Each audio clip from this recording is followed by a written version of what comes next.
राशी पाठक झी 24 तासच्या विशेष कार्यक्रमात तुमचं स्वागत।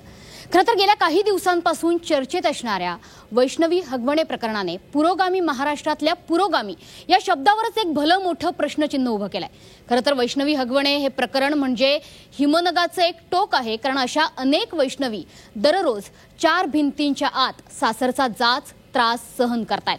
हुंडाबंदी होऊन एवढी वर्ष लोटलेली आहेत, तसा कायदा झालेला आहे, मात्र खरोखर प्रत्यक्षात हुंडाबंदी आहे का की केवळ हुंड्याचं स्वरूप बदललेलं आहे, या संदर्भातच आज आपण संवेदनशीलरित्या आणि अराजकीय चर्चा करणार आहोत। या चर्चेसाठी अनेक मान्यवर झी 24 तासच्या या न्यूजरूम मध्ये उपस्थित झालेले आहेत। विशेषतः या चर्चेमध्ये सहभाग असणार आहे ते म्हणजे महाराष्ट्रातल्या तरुण पिढीचा। ही तरुण पिढी हुंड्याबाबत नेमकी काय विचार करते, विवाह संस्थेबाबत काय विचार करते, यासोबतच आपल्यासोबत काही मान्यवर असणार आहेत। शिवसेना शिंदेगडाच्या नेत्या मनीषा कायंदे आपल्या सोबत आहेत, त्यासोबतच सामाजिक कार्यकर्त्या अंजली दमानिया आपल्या सोबत असणार आहेत। हुंडा विरोधी चळवळीतल्या ज्येष्ठ कार्यकर्त्या आशा कुलकर्णीताई आपल्या सोबत असणार आहेत। यासोबतच महाराष्ट्रातल्या तरुणांसाठी त्यांच्या व्यसनमुक्तीसाठी काम करणारे कार्यकर्ते वर्षा विद्याविलास आणि त्यासोबतच अमोल सर सुद्धा आपल्या सोबत असणार आहेत। आणि मराठा आरक्षण आंदोलनाचा आणि विशेषतः मुलींवरच्या अत्याचाराविषयी जेव्हा जेव्हा आंदोलनं झाली त्याचा चेहरा ठरलेली पूजा मोरे ही सुद्धा आपल्या सोबत आहे। तर वेळ न घालवता आपण थेटपणे चर्चेला सुरुवात करणार आहोत। यावेळी चर्चेची सुरुवात आपण थेट तरुणांमधूनच करणार आहोत, कारण मला त्यांना विचारायचं आहे की जेव्हा वैष्णवी हगवणे हे प्रकरण समाज माध्यमांमध्ये व्हायरल झालं, बातम्यांमध्ये तुम्ही बघितलं, तेव्हा पहिला विचार काय आला? तुला काय वाटलं की तुझ्या लग्नाची जेव्हा चर्चा सुरू होईल तेव्हा तू आता काय स्टँड घेणार आहेस ही सगळी बातमी बघून? मला समजलं की आई वडील एवढे का बरं धास्ती घेऊन असतात जेव्हाही लग्नाचा विषय घरात निघतो। आणि हे सगळं प्रकरण बाहेर आल्यानंतर जी काही माझी आई वडिलांसोबत चर्चा झाली ते मला इथे सांगावीशी वाटेल। मला आई हेच म्हणाली की पल्लवी बघ की आयुष्यात कुठे किती भावना, कुठे कितीवर रोखायचं आहे आणि कुठल्या क्षेत्रामध्ये किती सहन करायचं आहे हे तू समजून घे। आणि नक्कीच मुलांकडून खूप अपेक्षा आहेत तुझ्या, पण त्या मुलांच्या अपेक्षेमध्ये तू बसते का हा पण विचार कर आणि स्वतःचा सर्वांगीण विकास साध। कारण की जेव्हा हुंडा दिला जातो तेव्हा कुठे ना कुठे वडिलांना वाटतं की जावाई हा खूप मोठा आहे, तर माझ्या मुलीची कमतरता भरून काढण्यासाठी मी हुंडा देतो आहे। तर ही पण एक मानसिकता दिसून येते। तर त्यामुळे मला वाटतं की मुलींनी सर्वांगीण विकासाकडे लक्ष दिलं गेलं पाहिजे। बरं, मग आता मुलाकडे जाऊयात। लग्न झालंय, व्हायचंय, हुंडा घेणारच नाही घेणारच? अजिबात नाही, कुठल्याच स्वरूपातला नाही? कुठल्याच स्वरूपात। नक्की नक्की कॅमेरा समोर आहेच म्हणून नाही ना? नाही, नक्कीच मॅम। बघा हा पुरावा आहे। हो हो। बरं, थेटपणे जाऊयात आपल्या मान्यवरांकडे। अंजलीताई, हे प्रकरण तुम्ही जवळून बघता आहात आणि अनेक वेळा चर्चासत्रांमध्ये, डिबेट शोमध्ये तुम्ही सहभागी सुद्धा होतायत। याला राजकीय कंगोरे आहेत अर्थातच, मात्र या राजकीय कंगोऱ्यांच्या पलीकडे जाऊन कायद्यामध्ये सुधारणा होणं आवश्यक आहे असं तुम्हाला वाटतंय का? नाही, नक्कीच व्हायला हवी आहे, कायद्यामध्ये सुधारणा व्हायला हवी आहे। आणि म्हणजे जसं मला असं वाटतं की मेमोरंडम ऑफ मॅरेज जेव्हा सही केली जाते त्याच्याच बरोबर आणि 2 फॉर्म्स लावले गेले पाहिजेत की एक तर आम्ही हुंडा दिला नाहीये आणि आम्ही हुंडा घेतला नाहीये, आणि या व्यतिरिक्त की आम्ही कुठच्याही प्रकारचा मानसिक छळ, शारीरिक छळ किंवा शाब्दिक छळ मुलीचा करणार नाही असं लेखी दोन्ही कुटुंबां म्हणजे खास करून सासरच्यांकडनं घेतलं गेलं पाहिजे असं मला वाटतं। दुसरं म्हणजे महिला आयोगात अनेक बदल घडण्याची गरज आहे असं मला वाटतं। आता त्याच्यात आत्ताच्या घटकेला फॉर्मॅट असा आहे की कुठल्याही मुलीला जर कंप्लेंट द्यायची झाली तर ती ईमेल पाठवायला लागते महिला आयोगाकडे। आता ग्रामीण भागातल्या किती महिला ईमेल पाठवू शकतील किंवा याचं जे उत्तर दिलं जातं ते सुद्धा ईमेलने दिलं जातं। आता ईमेल चेक करणाऱ्या ग्रामीण भागातल्या किती महिला आहेत? तर या सगळ्या गोष्टी बदलण्याची गरज आहे। खरं तर टेक्नॉलॉजी त्याच्यात ऍड करण्याची गरज आहे। जसं चॅटबॉट सिस्टम सुद्धा, मराठीत चॅटबॉट हे आता व्हॉट्सॲपवर, कारण व्हॉट्सॲप आता अगदी ग्रामीण भागातल्या खेडेगावातल्या टोकात सुद्धा पोचलेला आहे। तर अशा ठिकाणी समजा की बाबा माझी जी कंप्लेंट आहे त्याची अत्यंत तातडीने दखल घेण्याची गरज आहे का? थोडक्यात सुसूत्रता येणं गरजेचं आहे आणि सोयीनुसार तक्रार दाखल करता यायला पाहिजे। प्रोएक्टिव्हनेस जो पाहिजे आत्ताच्या महिला आयोगात तो थोडासा बदल घडवण्याची गरज आहे। महिला आयोगात बदल व्हायचे तेव्हा होतील, अर्थातच त्यामागे अनेक राजकीय कंगोरे जसं आपण आता डिस्कस केलं। मात्र मनीषाताई, मला तुम्हाला हे विचारायचं आहे की एक गोष्ट कायद्याच्या कचाट्यातून नेहमी सुटते हुंड्याच्या बाबतीत, ते म्हणजे लग्नातले गिफ्ट्स या नावाखाली किंवा आम्ही आमच्याच मुलीला प्रेमाने काहीतरी देतोय या नावाखाली बरीच मोठी उलाढाल होते, आर्थिक उलाढाल होते। याला आपण कसं नियंत्रित करू शकतो? याला तर खरं अगदी तटस्थ भूमिका जे नवदाम्पत्य आहे त्यांनी घ्यायला पाहिजे, कारण हा विषय त्यांच्या आयुष्याचा आहे। पण त्यामध्ये इतकी लोक ढवळाढवळ करतात की त्यांना विचारच करू देत नाहीत, की आणि त्यांची विचारशक्ती संपते, किंवा ते पण जे लग्नाच्या अगोदरचे ते दोघे आणि लग्न ठरत असतानाचे दोघे आणि लग्नानंतरचे ते दोघे ह्याच्यात बदल होताना दिसतो. हा त्या दोघांनी अतिशय खंबीर राहायला पाहिजे आणि आपापल्याकडच्या आईवडिलांना सांगायला पाहिजे की मी हुंडा घेणार नाही, देणार नाही. पण समाज जनरली ज्यांना फॉलो करतो, आपल्या डोळ्यासमोर एक प्रतिनिधी असतात, सेलिब्रिटी असतात किंवा राजकारणातले सुद्धा लोक असतात.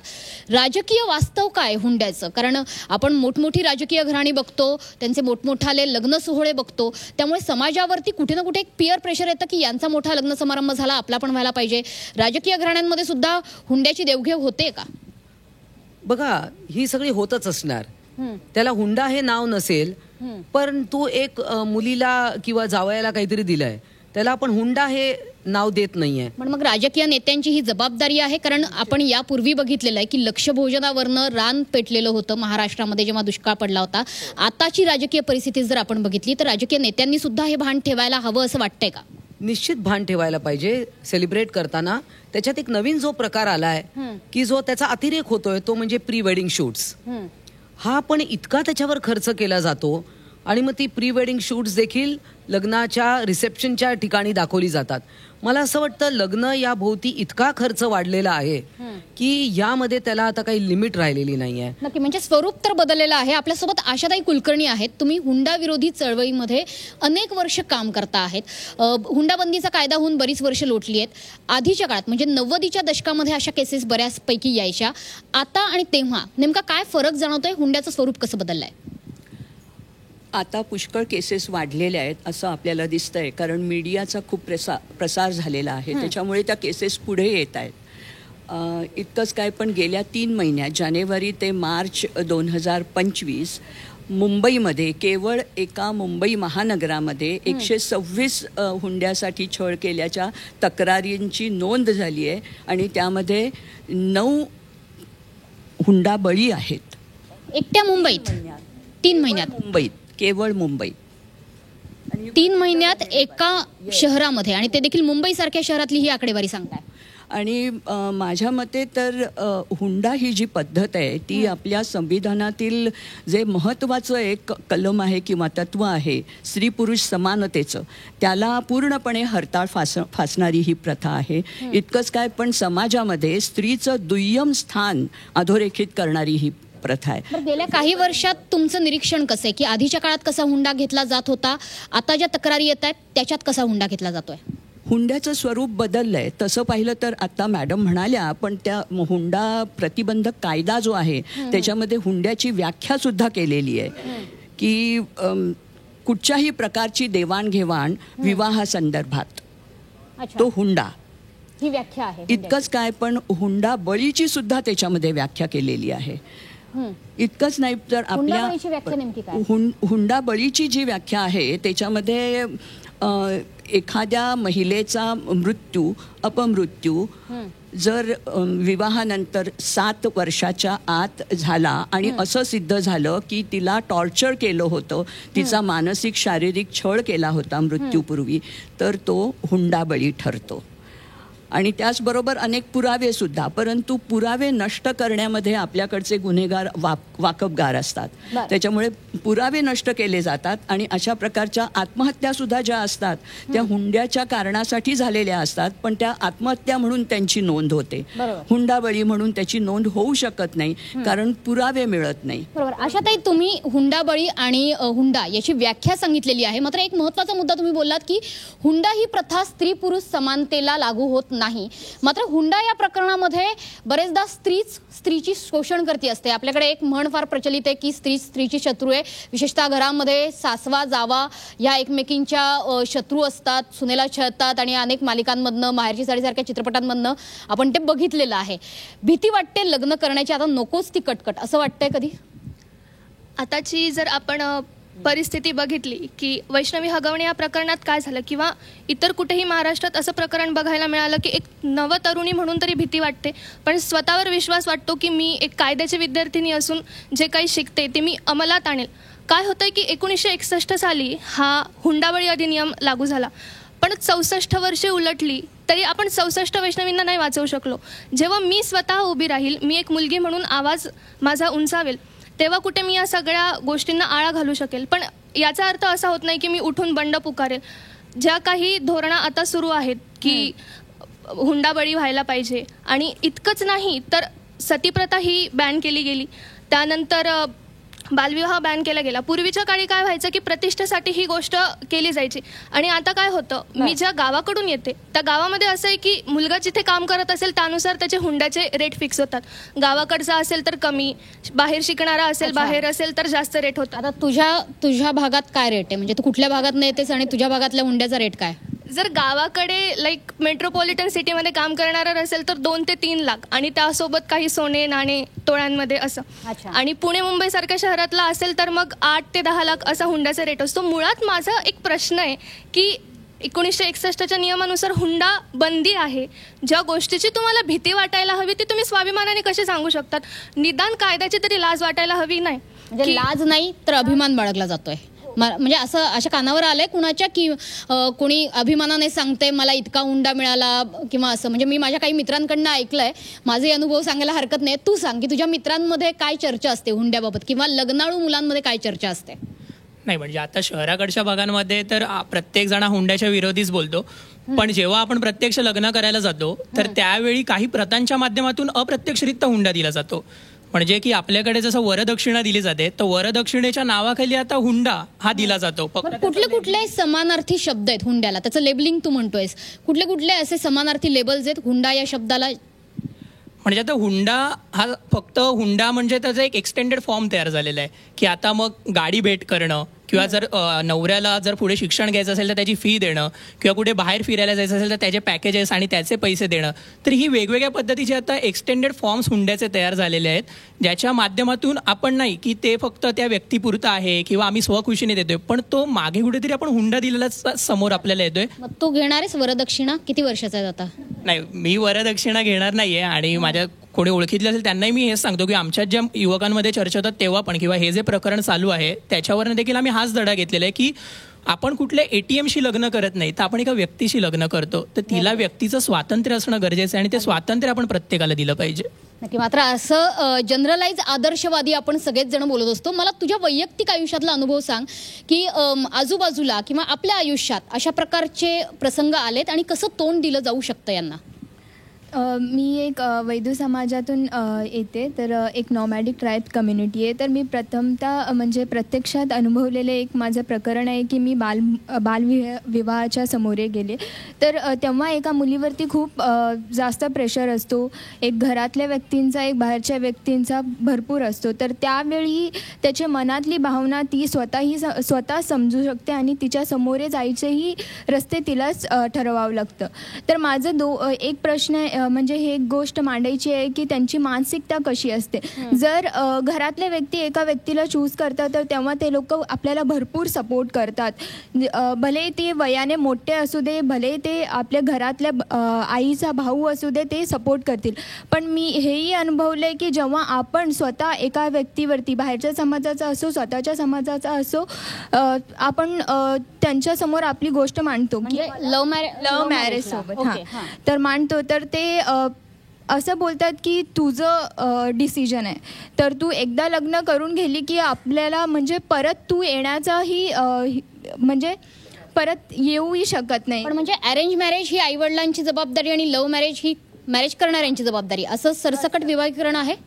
हां, तर माझं तेच म्हणणं आहे की जेव्हा आपण लव्ह मॅरेज करण्याचा प्रयत्न करतो तर ते त्यांचं आपल्याला सपोर्टही नसतो, आणि आपल्याला घराचे दरवाजे आपल्यासाठी पूर्णपणे बंद असतात. तुझ्या बाबतीत हे घडलं, तू म्हणलीस की बालविवाह तू रोखलास स्वतःचा. हां, माझा बालविवाह होणार होता, म्हणजे माझ्याही घरातल्या नातेवाईकांसोबत. जेव्हा मी वयाची 16 वर्षाची होती तर माझ्यावरती भरपूर प्रेशर टाकण्यात आलं, आणि नंतर मला शिक्षण पूर्ण करायचं होतं. आता मी MA इन विमेन स्टडीज करते.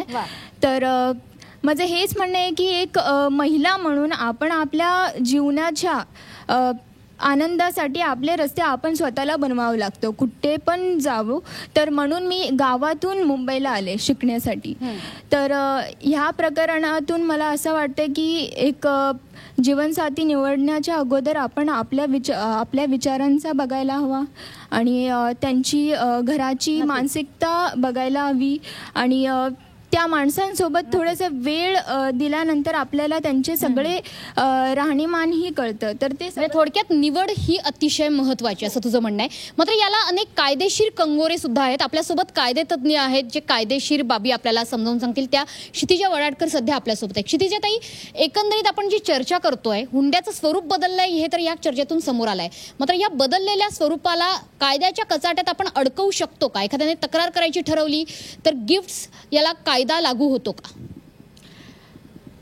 डॉवरी प्रोहिबिशन ॲक्टमध्ये क्लिअरली एक सेक्शन आहे ज्याच्यामध्ये की स्पेसिफिकली मेन्शन आहे की मुलींना जर गिफ्ट्स द्यायचे असेल तर त्याची लिस्ट कशी मेंटेन करायची. अच्छा. त्यामुळे जर कचाट्यात अडकवायचं असेल, कसं झालं आहे, जसं इन्कम टॅक्स ॲक्ट आहे, आपल्याला जिथे इन्कम टॅक्स थोडा अडवायचा असतो तर आपण त्याच्यात एक साईड बघतो की एक्सपेन्सेस जास्त दाखवतो. तसंच लोकांनी डावरी प्रोहिबिशन ॲक्टसाठी त्याच्या सेक्शन 6साठी आता त्याला एक गिफ्टचं स्वरूप दिलेलं आहे. मग ते गिफ्ट्स तुम्ही लिस्ट करायचे आणि दोघांच्या सह्या घ्यायच्या, म्हणजे ते लिगल आहे. मग आता तुम्हाला जर कोणाला त्याच्यावरती ऑब्जेक्शन असेल, कारण डेफिनेशन फार क्लिअर आहे. डेफिनेशन म्हणते की डिरेक्टली इनडिरेक्टली तुम्ही काही पण द्या, ते डावरीमध्ये येतं. पण मग दुसरीकडे सेक्शन 6 काय म्हणतो की मग तुम्ही लिस्ट करा, मग ते त्याच्यात नाही येणार. पण ते फक्त त्या बाईसाठी आहे, म्हणजे त्या स्त्रीसाठी आहे. आणि तुम्ही ते चुकून जरी एखाद्या माणसाच्या त्या पोझिशनमध्ये गेलं, म्हणजे समजून या नवरदेवाच्या पोझिशनमध्ये गेलं, सासऱ्यांच्या पोझिशनमध्ये गेलं, तर 3 महिन्याच्या आत जर त्यांनी ते तिच्या नावाने केलं नाही तर त्याच्यासाठी शिक्षा आहे. अच्छा, हा एक नव्या आणि सगळ्यात महत्त्वाचा मुद्दा. कदाचित हा मुद्दा महाराष्ट्रातल्या अनेकांना माहिती नाही आहे की जर तुम्हाला आईवडिलांना मुलीला काही द्यायचं असेल तर त्याची एक यादी तयार करा. म्हणजे थोडक्यात स्टॅम्प पेपरवरच दोघांच्या सह्या घ्यायच्यात? नाही, साधी यादी, पण दोघांच्याही सह्या त्याच्यावर पण ते लिगल डॉक्युमेंट असेल. लिगल डॉक्युमेंट म्हणजे दोघांच्या संमतीने ते घेतलेलं आहे. पण मग कायदा सुद्धा अशा प्रकारच्या लिगल डॉक्युमेंटवरच्या हुंड्याला परवानगी देतोय असं होत नाहीये का? स्त्रीच्या सिक्युरिटीसाठी, तिच्या याच्यासाठी दिलेलं, म्हणजे हे स्त्रीधन म्हणतो आपण त्याला. स्त्रीधन म्हणतो. इव्हन कन्यादान पण जे आहे ना, मगाशी म्हणाले आपण, हिंदू मॅरेजमध्ये लग्न हे सॅक्रमेंट आहे. त्यामुळे आपण इथे कॉन्ट्रॅक्टमध्ये हे नाही म्हणू शकत की तुम्ही छान वागा, मी छान वागू, कारण ही एक सॅक्रमेंट पद्धत आहे. कन्यादानला पुष्कळ जण म्हणता आम्हाला दान म्हणता, आम्ही काय हे आहे, ते तसं नाही आहे. जेव्हा तुम्ही एखाद्या वस्तूची किंमत देऊन कोणाला देता, त्या वस्तूला तुम्ही तेवढं व्यवस्थित ठेवत नाही. जेव्हा तुम्ही ॲज अ गिफ्ट म्हणून तिला देता, दान म्हणजे गिफ्ट आहे, तेव्हा तुम्ही तिला प्रेमाने ठेवता. तर हे त्याचं इंटरप्रिटेशन आहे जे आपण नेहमी नेगेटिव्हली घेतो. आणि मला एवढंच म्हणायचं आहे की नुसतं लॉ चेंज करून किंवा लॉ स्ट्रिक्ट करून काही होणार नाही आहे. कारण लॉ चेंज करून जर काही झालं असतं तर बलात्काराच्या घटना झाल्या नसत्या, करप्शन झालं नसतं, खून झाले नसते. समाजाची वृत्ती चेंज करायची वेळ. नक्की. त्याच्यामुळे जरी हुंड्यातलं एक लिस्ट आपण तयार करणार असलो तरी सुद्धा ती लिस्ट मुलींच्या किती फायद्याची आहे. पूजा, मला काय सांगशील की तू विशेषतः बीडमधनं येतेस, मराठा आरक्षणाच्या चळवळीत तू अग्रक्रमाने सहभागी झाली होती. वेगवेगळे समाज या हुंडा प्रथेला आजही बळी पडतायत. तुझ्या समाजाची काय अवस्था आहे आणि तू ज्या भागातून येते त्या मराठवाड्याची काय अवस्था आहे? खरं तर माझं आत्ता 2 महिन्यापूर्वीच लग्न झालं आणि मी मराठवाड्यामधून पश्चिम महाराष्ट्रामध्ये आले. म्हणून मला पश्चिम महाराष्ट्रातली हुंडा घेण्याची पद्धत आणि मराठवाड्यातल्या हुंडा घेण्याच्या पद्धतीमध्ये जरा डिफरन्स जाणवला. मराठवाड्यामध्ये आजही पैसे घेतले जातात, पण पुण्यामधले लोक इतके फॉरवर्ड झालेत की त्यांचा हुंडा घेण्याच्या पद्धती बदललेल्या आहेत. म्हणजे मी आज इकडे बघितलं तर साखरपुडा एक वेगळा होतो, त्याच्यानंतर तो मांडव टाळा काहीतरी नवीन इकडे असतो तो होतो, जावयांचा सन्मान होतं, लग्न होतं. म्हणजे इकडे वेगवेगळ्या पद्धती आहे. म्हणजे एकाच लग्नामध्ये तुम्ही एकाच पाहुण्यांना 4 वेळेस जीव घालताय. म्हणजे ही पद्धत मला खूप नवीन वाटते. मला वाटतं हुंडा पद्धत बंद झालीच पाहिजे. आज हे हगवण्यांचं एक प्रकरण समोर आलंय. पण याच्या आधी मराठवाड्यामधली मोहिनी बिसेने आत्महत्या केलीच की 2016 साली. त्याच्यानंतर तिने आत्महत्या करताना सांगितलं की कोणत्या मुलीने आत्महत्या करू नये, पण तिच्या गावामध्ये सुद्धा त्याचा इम्पॅक्ट झाला नाही. त्याच्यानंतर शीतलवाया नावाच्या त्याच मुलीने आत्महत्या केली. मला माझ्या लग्नाचंच उदाहरण सांगायचं की आपण सगळेजण डॅडीज गर्ल बनण्यामध्ये एवढे व्यस्त आहेत आणि प्रत्येक पापा की परी आणि डॅडीज गर्ल, आपण आपल्या मुलींना आयन गर्ल का घडू शकत नाहीयेत? म्हणजे लव्ह मॅरेज करताना सुद्धा तुम्हाला हे का कळत नाही की मुलगा कसा आहे? मी आज लग्न केलंय, परंतु लग्न केल्यानंतर अरेंज मॅरेजच संभाजीराजांनी आमचं लग्न जमवलं. पण राजकारणात असल्यामुळे अनेक घरांमध्ये गेल्यानंतर त्यांच्या वेदना मला माहिती होत्या आणि म्हणून मला माहिती होतं की मला श्रीमंत घरचा मुलगा करायचा नाही. तो श्रीमंत असू दे, त्याच्याबद्दल वाद नाही, परंतु तो रूटपासून गेलेला असेल. आज मी ज्या मुलासोबत लग्न केलं, डॉक्टर धनंजय जाधव, त्यांनी त्यांच्या मांडवासमोर म्हणजे घरासमोर लग्न लावून दिलं. आम्ही लावलं नाही, 1 ग्राम सुद्धा सोनं आम्ही दिलेलं नाही. आणि आज हे लग्न होत असताना आदरणीय शरदचंद्रजी पवार साहेब, देवेंद्र फडणवीस साहेब लग्नाला उपस्थित होते आणि त्यांना हे माहिती होतं की मुलांनी हुंडा घेतलेला नाही आणि त्यावेळेस ते लग्नाला आलेले होते. परंतु माझ्या वडिलांना जर असं लग्न लावून द्यायचं असलं असतं तर नक्कीच माझ्या वडिलांना त्या ठिकाणी आमचं संभाजीनगरचं घर नाही तर आमची बीडची शेती विकावी लागली असती. हे लग्न होत असताना ज्यावेळेस मुलगा लग्न लावून देतो त्यावेळेस माझ्या वडिलांच्या मनामध्ये इन्सिक्युरिटी होती की आपण मुलींना काहीच देत नाही आणि म्हणून हे घर आणि शेती गहाण ठेवण्यासाठी सुद्धा माझ्या वडिलांनी प्रयत्न केले. परंतु थँक्स त्या मुलाचं की त्यांच्यामुळे माझ्या वडिलांची शेती आणि हे साधारणतः तू जे सांगतेस तुझ्या लग्नाची गोष्ट, पण मराठवाडा आणि पश्चिम महाराष्ट्राची तुलना तू सांगितली, साधारणतः या 2 भागांमध्ये रेट किती आहेत? कारण एक सधन भाग आहे पश्चिम महाराष्ट्राचा, मराठवाड्यात अजूनही कष्ट करावे लागतात, दुष्काळी पट्टा आहे. मराठवाड्यामधली तर कंडिशन बीडमधून येते मी. बीडच्या मुली आज बाहेर कुणी करायच्या आणि बीडमध्ये कुणी मुली, इथून प्रश्न सुरू झालेला आहे. परंतु त्या ताईने जसं सांगितलं की शिक्षणावर आपला खर्च, मला वाटतं की जो मुलगा हुंडा घेतो, मग तो मराठवाड्यातला असू द्या तर पश्चिम महाराष्ट्रातला, तो स्वतःच्या बायकोला सांभाळू शकत नाही. मी त्याला मर्द म्हणू शकत नाही जो हुंडा घेतो. मला असं वाटतं की हुंडा पद्धत ही बंदच झाली पाहिजे आणि ह्यासाठी मुलींनी इनिशिएटिव्ह घेतला पाहिजे. जोपर्यंत हा मुलगा, मी माझ्या लग्नात इनिशिएटिव्ह घेतला होता की हुंडा घेणाऱ्या मुलासोबत मी लग्न करणार नाही, कारण की वयाच्या 29व्या वर्षी मी लग्न केलं, तोपर्यंत माझ्या आईवडिलांनी मला सक्षम बनवलेलं होतं आणि त्याच्यामुळे आम्ही आमच्या लग्नाचा खर्च मुलगी म्हणून मी स्वीकारला आणि मुलगा म्हणून त्यांनी स्वीकारला. मला असं वाटतं की आपण एक तर पायावर उभा राहू, जगण्यासाठी लागतं काय आणि हा मुलीने डिसिजन घ्या. आई वडील, संसार मुलीला करायचा असतो, त्याच्यामुळे आई वडील मुलीच्या पुढे जात नाही. नक्की, पण लग्नानंतर सुद्धा काही हुंडा घेतला जातो. तुम्ही अनेक तरुणांशी बोलता, मला तुम्ही सांगा की दिवाळ सण असेल किंवा अधिक मास असेल, हे सण सुद्धा हुंड्यातच मोडतात का? हो, म्हणजे आदरातिथ्य करावंच लागतं. तुमचं जावई म्हणून झालंय आदरातिथ्य? झालं असेल माझं तरी नाही झालं अजून. अच्छा, लग्न व्हायचं बाकी आहे. बरं, मग आजूबाजूच्या जावई लोकांकडे बघताना काय वाटतंय? हो, ते करावंच लागतं. म्हणजे एक परंपरा म्हणून लोक हे सगळं जपत राहतात. म्हणजे मागच्या पिढीची कर्मकांड ही पुढे परंपरा म्हणून पुढे येत राहते आणि त्याचं स्वरूप हे हुंडा परंपरेत आता आपल्याला दिसतं. काही तरुणी आपल्या बरोबर बोलण्याचे बाकी आहेत. मला तू सांग की ज्या पद्धतीने हुंडा घेतला जातो, जसं आपण म्हणलो की अधिक मास असेल, दिवाळ सण असेल किंवा पहिला कुठलाही सण असेल, मुलीला दिले जाणारे दागिने असतील, तुला काय अपेक्षा आहेत तुझ्या घरच्यांकडून आणि होणाऱ्या सासरच्यांकडून? नाही, माझी काही अपेक्षा नाही आहे. माझं पण असंच म्हणणं आहे की जो मुलगा हुंडा घेईल त्याच्याशी मी लग्न नाही करणार, बस. नक्की. कार्यक्रमाच्या शेवटाकडे आपण जाणार आहोत, मात्र त्यापूर्वी काही झटपट प्रतिक्रिया घेऊयात. तर मला सांगा की राजकीय दृष्ट्या हा विषय खूप तापलेला आहे, मात्र जसं काही आकडेवारी पुढे येते, त्यांनी सुद्धा सांगितलं की मुंबई शहरामध्ये हा आकडा बराचसा मोठा आहे. मग ग्रामीण भाग असो किंवा शहरी भाग असो, या प्रश्नावर काम करताना महिला म्हणून महिला आयोगाच्याही पलीकडे जात आपण महाराष्ट्रभर फिरून काही जनजागृतीपर करू शकतो का आणि राजकीय व्यक्तींची सुद्धा ती जबाबदारी आहे का? निश्चितच राजकीय व्यक्तींची आणि खास करून महिला आमदार असतील किंवा महिला लोकप्रतिनिधी आहे यांची जबाबदारी जास्ती आहे. कारण आपण समोरच्याला मार्गदर्शक ठरावं असंच आपलं वर्तन असायला पाहिजे. आणि यामध्ये तुम्ही मुलींना खास करून मी सांगू इच्छिते की लग्न या विचाराभोवती इतक्या त्या स्वतःला इम्प्रिझन करून घेतात आणि आईवडिलांना मग विविध प्रेशर मुलीसुद्धा टाकत असतात. हे मुलींनी पण याच्यातनं बाहेर पडायला पाहिजे मानसिकतेतून. आणखी एक शेवटचा मुद्दा आपण घेणार आहोत, कारण कायद्याच्या कचाट्यात या सगळ्या गोष्टी आणायच्या असतील तर काही महत्वाची पावलं उचलणं सुद्धा गरजेचं आहे. शेवटचा मुद्दा, समाज काय म्हणेल हे जेव्हा मुली आणि आई सोडून देतील विचार करणं, तेव्हा कायदे हे प्रो वुमेन्सच आहे. आपल्या विमेन्स कमिशनच्या अध्यक्षा म्हणतात की कंप्लेंट का केली नाही. कंप्लेंट करण्यासाठी जे अपब्रिंगिंग लागतं ना, स्वतःसाठी उभं होण्याचं आणि समाज काय म्हणेल हा विचार जेव्हा स्त्री सोडेल त्या दिवशी कायदा तिच्या सोबत आहे. नक्की. त्याच्यामुळे प्रत्येक स्त्रीची, पुरुषाची मनाची शक्ती वाढवणं गरजेचं आहे. तरुणांमध्ये ही मनाची शक्ती वाढताना दिसतीये का?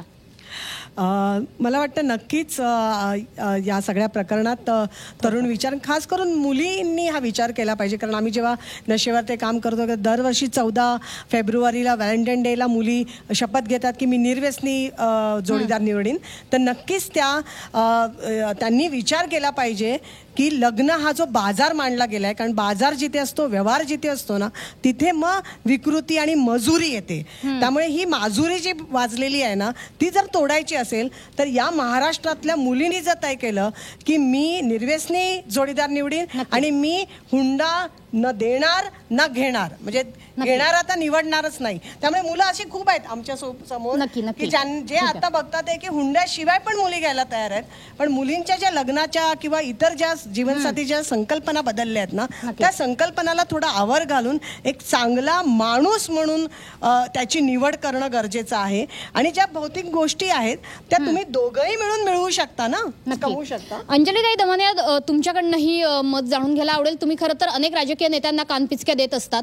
तुम्ही असा निर्णय घेतात का? कारण अजित पवारांची चांगलीच कोंडी झाली, त्या लग्नाला ते उपस्थित होते वैष्णवी हगवणेच्या, त्याच्यानंतर आपण सगळा चावी देतानाचा फोटो वगैरे बघितला. पण राजकीय नेत्यांनी याचं भान कसं ठेवावं आणि मुळात राजकीय घराण्यांमधली लग्न कशी व्हावीत? अजित पवारांची आणि एक कोंडी मी सोमवारपर्यंत करणार आहे. आणि एक मोठा खुलासा मी सोमवारी करेन. आणि याच्यापेक्षा भयानक प्रकरण आहे, पण ती मुलगी जिवंत आहे आणि तिचे कसे हाल होत आहेत ते सोमवारपर्यंत मी बाहेर आणणार आहे. पण मला असं महाराष्ट्रातल्या प्रत्येक सामान्य घरातल्या लोकांना सांगावं असं वाटतं की मुलीचं लग्न आणि मुलाचं शिक्षण यासाठी पैसा जमवला जातो, तर दोघांनाही सक्षम करा, दोघांनाही समान वागवा, दोघांनाही घर आवरायला सांगा, दोघांनाही स्वयंपाक करायला सांगा. ही पुरुष प्रधान मानसिकता जेव्हा बदलेल ना, तेव्हा खरं हे चित्र बदलू शकतं. तुमच्या घरातलं चित्र बदललं? माझ्या घरात दोन्ही मुलांना, एक मुलगा एक मुलगी आहे. आज तू आवरायचं, उद्या तू आवरायचं. आत्ताच्या घटकेला माझा मुलगा पुरणपोळीपासून सगळं जेवण बनवतो. नक्की. आशाताई, शेवटची प्रतिक्रिया तुमची. सांगितलं जातंय की समानतेने वागवा, मात्र हे जनरलाइज आदर्शवादी बोलणं खूप सोपं आहे. हुंडा विरोधी चळवळीची लढाई आधीपेक्षा जास्त कठीण झाली आहे का? आत्ताच वरदक्षिणा आणि कन्यादान याचा उल्लेख झाला, तर मला असं म्हणायचं आहे की आपल्या कोणाच्याही लग्नामध्ये कन्यादान हा विधी बाद करा ही शपथ खरी तरुणांनी घेतली पाहिजे. कारण कन्या ही दान द्यायची वस्तू नाही आहे, ती दान दिलेली वस्तू आपल्या घरात आली आहे, मग तिचा कसाही वापर करा हे होतं. आणि त्याचबरोबर आपल्या सगळ्या ह्या प्रक्रियेमध्ये असं सांगितलेलं आहे की जोपर्यंत दक्षिणा देत नाही तोपर्यंत त्या दानाचं पुण्य मिळत नाही. आणि याच्या मागे खूप मोठी अंधश्रद्धा सुद्धा आहे की कन्यादान केलं तर कन्याच्या पित्याला पृथ्वीदानाचं पुण्य मिळतं. ही कुठची अंधश्रद्धा. आणि खरं म्हणजे तसं पाहिलं तर कन्यादानाला आपल्या कायद्यामध्ये अजिबात स्थान नाही. अशा अनेक केसेस सुप्रीम कोर्टापर्यंत गेलेल्या आहेत. त्यामुळे मला तर असं वाटतं की सगळ्या तरुणींनी आता त्याचा असा विचार करायला, एकंदरीतच विवाह संस्थेचाच आपण मुळापासून विचार करायला हवा. कारण विवाह संस्थेतल्या अनेक प्रथा ज्या आता कालबाह्य होत चाललेल्या आहेत त्या सोडून द्यायच्या का हे बघणं सुद्धा तितकंच गरजेचं आहे. आणि अर्थातच त्यापैकी एक अतिशय प्रचलित नसावी अशी प्रथा म्हणजे हुंडा प्रथा. आणि म्हणूनच आता कार्यक्रमाच्या शेवटाकडे जातोय आपण. आणि आम्ही झी 24 तासने एक मोहीम हातात घेतलेली आहे की मी हुंडा घेणार नाही अशी शपथ आम्ही सगळ्यांकडनं घेतोय. आम्ही सुद्धा तुमच्या साथीनं ही शपथ घेणार आहोत. माझी विनंती आहे तुम्हा सगळ्यांना की आपण उभं राहून ही शपथ घेऊयात. मला एक जाता सांगावंसं वाटेल की आज आपण एकंदर हिंदू विवाह पद्धतीच्या भोवती सगळं आहे. इतरही धर्मांमध्ये काय प्रथा आहे या पण कळल्या पाहिजे, या तपासल्या पाहिजे. आणि त्याच्यातही काही कुप्रथा असतील तर त्या देखील आपण नष्ट केल्या पाहिजे. नक्कीच. चिकित्सा हा सगळ्याच प्रगतीचा गाभा आहे असं म्हणायला हरकत नाही. चिकित्सा करत राहूयात, प्रगतीही करत राहूयात. शपथेसाठी सर्वांनी उभं राहावं ही मी विनंती करते. आणि माझ्या मागून तुम्ही ही शपथ घ्याल. आपण शपथ घेऊयात. झी 24 तासच्या सहाय्यानं, झी 24 तासच्या साथीनं मी शपथ घेते की मी हुंडा घेणार नाही आणि घेऊही देणार नाही. खूप खूप धन्यवाद. तुम्ही या कार्यक्रमात सहभागी झालात. तर झी 24 तासचा हा एक अनोखा प्रयत्न होता. हुंडाबंदी केवळ कायद्यात न राहता ती समाजात आली पाहिजेत आणि सगळ्यांच्या मनाची शक्ती वाढली पाहिजे हीच आमची इच्छा आणि त्यासाठीचा हा एक छोटासा प्रामाणिक प्रयत्न. खूप खूप धन्यवाद.